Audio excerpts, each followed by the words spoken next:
அதே போல நம்முடைய பெருநகர சென்னை மாநகராட்சியில் பள்ளியில் படித்த இந்த குழந்தை இந்த அளவிற்கு ஒரு தங்கப்பதக்கத்தை வாங்கியுள்ளது.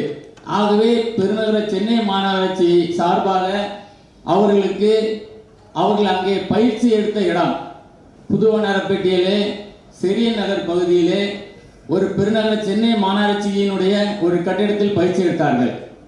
அந்த கட்டிடம் மிகவும் பழுதடைந்து உள்ளது. அந்த கட்டிடத்திலும் அவர்கள் சிரமம் பார்க்காமல் அங்கே அந்த கேரம் விளையாட்டை பயின்று வெளிநாடு சென்று தங்கப்பதக்கம் வாங்கி வந்துள்ளார்கள்.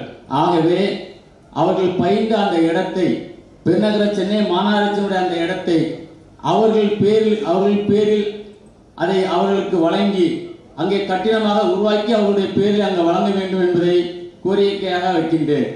அதே போல நம்முடைய தங்கமங்கை காசிமா அவர்களுக்கு மதிப்பு அளிக்கின்ற வகையிலே பெருநகர சென்னை மாநகராட்சியில் ஒரு அரசு பணியில் அமர்த்த வேண்டும். அதே போல அவர்கள் ஒரு ஆட்டோ அவருடைய தந்தையார் அவர்கள் ஒரு ஆட்டோ ஓட்டுகின்ற சாதாரண குடும்பத்தை சார்ந்தவர். ஆகவே அவருக்கு ஒரு அரசு சார்பிலே ஒரு வீடும் அவருக்கு அளிக்க வேண்டும்.